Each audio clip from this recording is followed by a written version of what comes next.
Maraming salamat po, lalong-lalo na po sa mga nakakapanood ng video ito. Maraming salamat po dahil binigyan mo ng pagkakataon ng sarili mo para tingnan ang napakagandang opportunity. Dalawa lang po pag-uusapan mo natin. Una, pag-uusapan mo natin magandang produkto. Pangalawa, pag-uusapan natin magandang negosyo. Pero siguro mas maganda pag-uusapan muna natin yung magandang produkto. Dahil naniniwala po ako, pag maganda ang produkto, maganda ang negosyo. Pag maganda ang negosyo, maganda ang produkto. Ang maganda po dito sa product na pag-uusapan natin, ang involved health. Kung tatanungin ko po kayo, maganda bang negosyong health? Kung iisipin mo, magandang negosyong health. Pero at the back of your mind, hindi ka sigurado kung magandang health. Sige, tingnan natin. Kung tatanungin ko po kayo, importante ba sa tao ang health? O sobrang importante? Alam mo kung bakit ko tinanong yan? Simple. Pag tinanggal ko ang tao, may health. Pag tinanggal ko naman ang health, may tao. Ngayon uulitin ko, importante ba sa tao ang health? O sobrang importante? Kung sobrang importante sa tao ang health, anong ibig sabihin? Nagiging importante na rin sa tao ang business mo. Dahil ang business mo, health. Since tao po pag-uusapan mo natin, naniniwala po ba kayo na ang tao may katawan? Oo naman. Kung tatanungin ko po kayo, importante ba sa tao ang katawan o sobrang importante? Kung sobrang importante sa tao ang katawan, what if mapabayaan ng tao ang katawan? So ano nangyayari? Nagkakasakit. Pag nagkakasakit ang tao, anong ginagawa? Nagpapadoktor, nagpapacheck up, nagpapagamot. Kung nagpapagamot ang tao, anong binibili? Siyempre, gamot. Ang gamot, gastos hindi. Siyempre, gastos. Pag hindi mo ginasusan, anong mangyayari sa sakit? Siyempre, lalala. Pag lumala ang sakit, anong mangyayari sa katawan? Siyempre, manghihina. Pag nanghina ang katawan, akala ng iba, katawan lang ang nagkakaproblema. Pero hindi na alam, apektado ang trabaho. Pag apektado ang trabaho, apektado ang kita. Pag apektado ang kita, ang pinaka-naapektuhan sa lahat, yung pamilya. Ang pinakamalupit na naapektuhan pa sa tao, yung pangarap mo. Sabi daw nila, madali raw kitain ng pera pag masipag at matyaga. Opo, tama po, madaling kitain ng pera basta masipag, matyaga. Pero ito naman sasabihin ko sa'yo, the moment na magkasakit ka, madali rin ubusin ng sakit ang pera mo. Lagi ko po ito sinasabi, anin mo ang limpak-limpak mong salapi kung punong-puno ka naman ng sakit. At ang pinakamahirap po dyan, wala na nga pera, mahirap na nga, may sakit pa. Yun ang masakit. Since present ang sakit, ano ngayon ang gagawin mo para hindi magkasakit? Simple, wala ka ng choice. Uulitin ko, wala ka ng choice. Kailangan mo nang uminom ng food supplement. Alam kung bakit? Marami ng kumpanya ng tayo. Marami ng pharmaceutical ng tayo. At hindi naman nila i-inventoyin ang mga produktong yan kung hindi kailangan. Bakit? Kasi kailangan mo na talaga. Ngayon, pwede mo sabihin sa akin, teka lang Anthony, food supplement? Gastos yan eh. Opo, gastos nga ang food supplement. Pero ito naman sasabihin ko sa'yo, di bali nang gumastos ako, at least healthy naman ako. Bakit? Pag nakakasakit ka ba, ano bang ininom mo? Di ba gamot? O tanong, gastos hindi. Di ba gastos? Kung ikaw tatanungin ko, anong gusto mo? Gumagastos ka na healthy ka? O gumagastos ka, may sakit ka? Parehas na gastos. Ang malupit mo niyan, every time na gumagastos ka, may sakit ka pa. Komportable ang katawan? Siyempre hindi. Sabihin na natin gumagastos ka dito, at least healthy ka naman. Ang pinakamaganda sa lahat, bukod sa healthy ka na, business mo pa. Dahil business mo pa, kumikita ka pa. Ang pinakamaganda sa lahat, bukod sa healthy ka na, kumikita ka pa. Bukod sa kumikita ka na, healthy ka pa. Ano ngayon ang pakiramdam na bukod sa healthy at kumikita ka na, nakakatulong ka pa? Maganda o napakaganda? O sige, pag-usapan naman natin yung magandang negosyo. Maaaring nagustuhan mo yung product, maaaring bibili ka ng product. Pero ito yung totoo, gagawin mo kayo negosyo. Kasi bakit? Pag business ang pinag-uusapan, hindi naman kasi lahat ng tao business-oriented. Karamihan ng tao is career-oriented. Alam mo kung bakit? Marami kasing tao na pagdating sa business, ang dami niyang perspective. Ano mo isa sa mga perspective ng tao pagdating sa negosyo? Una, wala akong pera. Pwede mo sabihin sa akin, teka lang Anthony, wala naman akong pera. Kanina, nung pinapanood mong video ito, wala kang problema. Pero ngayon, may problema ka na. Ano? Pera. Pangalawa, ang maaaring problema mo, wala akong time. Pwede mo sabihin sa akin, teka lang Anthony, okay yung negosyo, kaso nga lang wala akong time. Walang kaso. Pero mayroong mas worse. Wala ka nang time. Wala ka pang pera. Pangatlo, maaaring itong problema mo. Teka lang Anthony, okay yung business, kaso nga lang hindi ko yan alam. Hindi ko yan hilig. Hindi ko yan linya. Ew. Pero ito yung totoo. Marami naman tao sa labas na ginagawa niya yung linya niya, ginagawa niya yung hilig niya. Pero tanong, kamusta ang buhay? Sabihin na natin, hindi mo to hilig. Sabihin na natin, hindi mo rito niya. Pero ito sasabihin ko, kung ito naman ang magpapabago ng buhay mo, bakit hindi mo siya ninihin? Pang-apat, maaaring ito isa sa mga problema mo. Teka lang, Anthony, okay ang business. Kaso nga lang, risky yan. Naku, malulugi lang ako. Ang pinakamalupit, hindi mo pa tinatayo yung negosyo mo, feeling mo, lugi ka na. Ang matindi niyan, anong malulugi sa'yo? Eh di ba sabi mo, wala kang pera? Eto tanong, kung problema mo ang pera, problema mo ang oras, problema mo dahil wala kang alam, kasi iniisip mo baka malugi ka, ito sasabihin ko. Hindi lang naman to ang una or pangalawang pagkakataon na pwede kang ma-involve sa business. Kung yan ang problema mo, bakit? Pagdating kayo ng panahon, yan pa rin kayo problema mo. Pag-usapan po natin ang life cycle. Naniniwala ka bang may life cycle? Oo naman, importante po ang life cycle. Kasi po, hindi po magiging balanse ang mundo pag walang life cycle. Isa sa mga dinadaanan ng tao ng life cycle, yung pag-aaral. Kung ikaw magkakanak o magkakaanak pa lang, pag-aaralin hindi. Siyempre, pag-aaralin. Kawawa naman yung bata pag hindi natuto, hindi marunong magsulat, hindi marunong magbasa. Pagkatapos mag-aral, anong susunod? Siyempre, gagraduate. Pagkatapos graduate, anong susunod? Siyempre, magtatrabaho. Pero pansinin mo to. Meron po mga tao hindi nakapag-aral, hindi nakagraduate, pero nagtatrabaho. Bakit? Isa sa mga life cycle po na dinadaan ng tao, kailangan po magtrabaho. Etong tanong, gusto niyo po ba habang buhay nagtatrabaho? Siyempre, hindi. Gustuin niyo man po magtrabaho ng 60 to 65 years old, wala na ho kayong choice. Ang sasabihin ng boss mo, you're out. Bakit? Anong tawag ko doon? Retire. Pag kayo po ba nag-retire, may pera wala? Siyempre, meron. Anong tawag mo doon? Retirement fee. Dahil ikaw ay nag-retire, ang trabaho, tuloy tigil. Siyempre, tigil. Pag tigil ang trabaho, ang sweldo, tuloy tigil. Siyempre, tigil. Dahil tigil ang trabaho, tigil ang sweldo, ang gastos, tuloy tigil. Siyempre, tuloy. Dahil tuloy ang gastos, ang retirement fee na pinaghirapan mo, maubos hindi. Siyempre, pwedeng maubos. Para hindi maubos ang perang pinaghirapan mo, anong gagawin mo? Maaaring nag-iisip mo ngayon kung ikaw nakakapanood ng video nito. Maaaring siguradong maiisip mo ngayon, business. Ito tanong. Kung papasok ka ngayon sa business para hindi maubos ang pera mo, teka lang, akala ko ba, kanina, iniisip mo, teka lang Anthony, wala akong pera kasi mamumulan ako dyan. Pero sasabihin ko, kung iniisip mo, kanina, wala kang puhunan, mamumuhunan ka kasi, eh di ba ganun din dito? Mamumuhunan ka rin? Di ba sabi mo kanina, wala akong time? Kung iniisip mo na wala kang oras, bakit? Pagtungtong mo ng 60, 65, may oras ka ba ba? Sabi mo kanina, wala kang alam.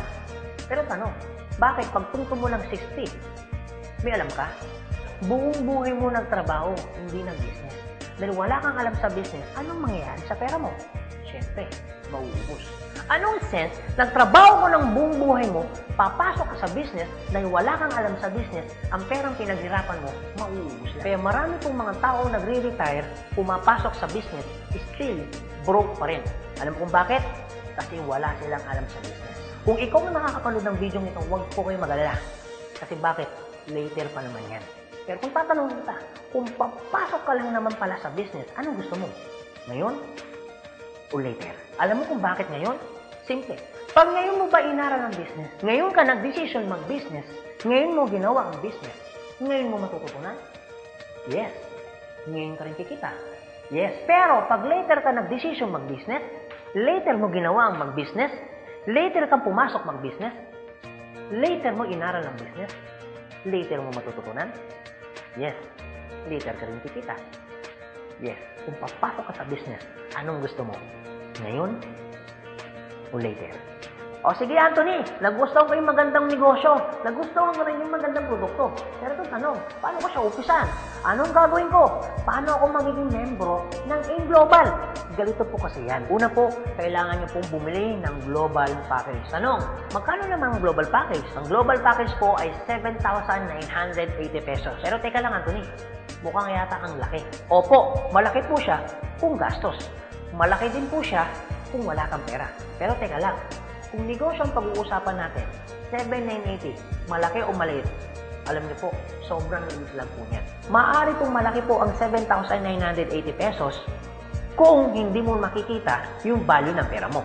So kung gusto ko po mangyari, ipakita ko po sa inyo kung anong value ng 7,980 pesos mo.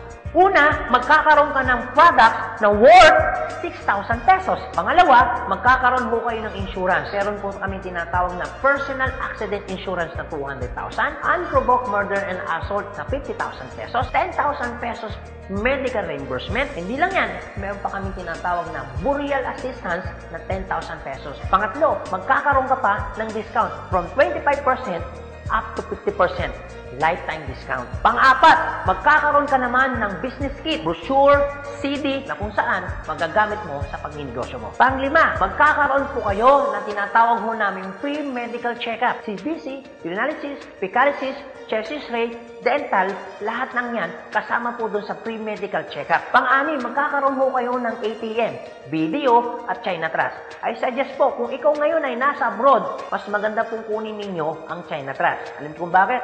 This is an international debit card na kung saan po, mawi-withdraw ninyo ang pera ninyo na kahit saang bansa. Kung hindi naman po kayo mag-abroad, pwede po kayong kumuha ng BDO. At hindi lang yan, pang-pito, magkakaroon po kayo na tinatawag ho naming web page. So ano pong advantage ng web page ho natin? Magkakaroon ho kayo ng DTC, Distributor Tracking Center, na kung saan mamomonitor nyo lahat ng transaction na nangyayari po sa business ninyo. At hindi lang yan, ang pinakamaganda, yung pang-walo. Meron po kami tinatawag na scholarship program. So ibig sabihin, pag naging member ka ng AIM Global, automatic bibigyan ho namin kayo ng scholarship certificate. So ang maganda po doon, sa scholarship po natin, transferable. Ibig sabihin, kung ikaw yung member, siya hindi member, kahit hindi mo kakilala, pwede niyo po itong i-transfer. At hindi lang ho yan. Ang maganda po sa scholarship po natin, ito po ay wala pong expiration. Kung ngayon ka ng member, bukas makalawa o 2 to 3 years from now, saka mo palang ginamit yung scholarship po namin o yung certificate po namin, hindi po siya may expire. Pwede nyo pa rin siyang gamitin. Ang maganda po dun sa scholar certificate po namin, wala ho tayong quota. No hidden agenda. Na pag yung bata po in-enroll mo na, hindi ho kayo obligado na gawin yung negosyo. Nasa sa inyo na lang po kung gagawin yung negosyo, hindi. Basta yung anak niyo po, tuloy-tuloy po yan sa pag-aaral. So, wala ho tayong hidden agenda, no quota. Kahit hindi ho kayo bumili ng product, kahit hindi ho kayo mag-imbita ng tao, kahit hindi nyo po ito gawin. No obligation, no commitment. No hidden agenda. Yan po yung kabuuan ng global package ho natin doon sa perang binitawan mo na 7,980 pesos. Ang tanong, maganda po ba o napakaganda? Sulit o sulit na sulit? Okay, sige, ganito Anthony. Nagustuhan ko yung magandang negosyo. Nagustuhan ko rin yung magandang produkto. Sige, mag-join na ako. Eto tanong, kung ako pa papasok na ngayon, gagawin ko na yung negosyo. Paano naman ako kikita? Ganito po yan. Una, kikita po kayo sa tinatawag naming retailing. Sa retailing naman po, from 25% up to 50% kikita ka. Kung hilig mong magbenta, aba, bagay na bagay ka dito. Kung hindi ka naman mahilig magbenta, wala din pong kaso. Pangalawa, eto po maganda. Meron po kaming tinatawag na binary income. Sa binary income, dalawa pwede niyo pong pagkakitaan. Una, pwede ho kayong kumita sa tinatawag namin direct referral bonus. Magkano direct referral bonus? 500 pesos. At pangalawa, pwede naman kayo kumita sa tinatawag namin match sales bonus o madalas ang tawag ho namin dyan, pairing bonus. Magkano naman ang pairing bonus? 1,500 pesos. O sige Anthony, mukhang maganda yung binary income na yan.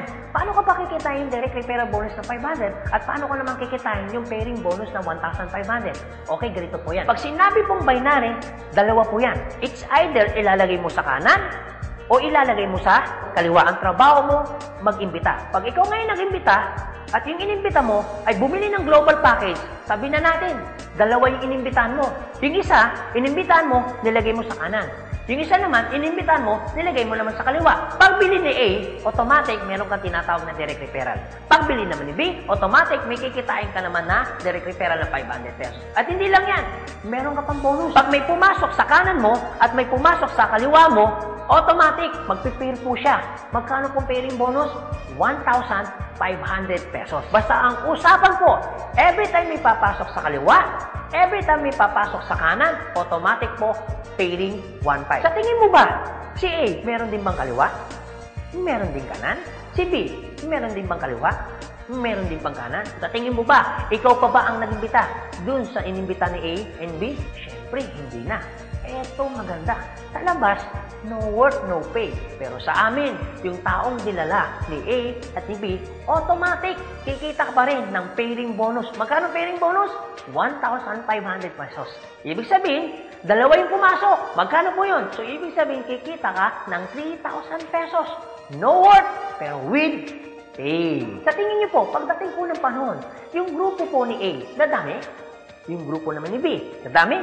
Oo naman. So tanong, may iiwasan bang lumaki? Siyempre, hindi. Eh what if, Anthony, may pumasok isa?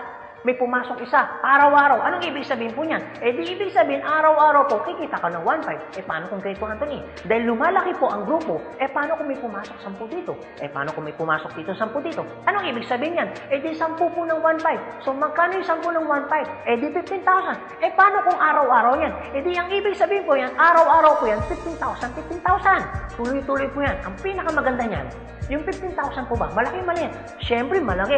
Pero hindi lang po yan. You have opportunity para kumita ng 24,000 pesos per day. Alam ko medyo nag-iisip ka. Maaaring iniisip mo na hindi ka kikita. Pero maaaring iniisip mo rin na kikita ka. Pero kung mag-isip ka ng hindi ka kikita, kung mag-iisip ka ng kikita ka, para sa ginawa mo, nag-isip ka pa rin. Pero kung mag-iisip ka lang naman, mas maganda lang pong nag-iisip ka, nakikita ka, kaysa naman nag-iisip na hindi ka kikita. Ito po masasabi ko sa inyo. Kung gusto mo ng pagbabago sa buhay, dapat may baguhin ka. Pero pag wala kang binago, walang mababago. Ang tanong, gusto mo ba ng pagbabago sa buhay? Siyempre, oo. Ang tanong, kailan mo uumpisahan ng pagbabago? So guys, maraming salamat po sa inyong lahat. God bless, and to God be the glory. See you at the top. Thank you.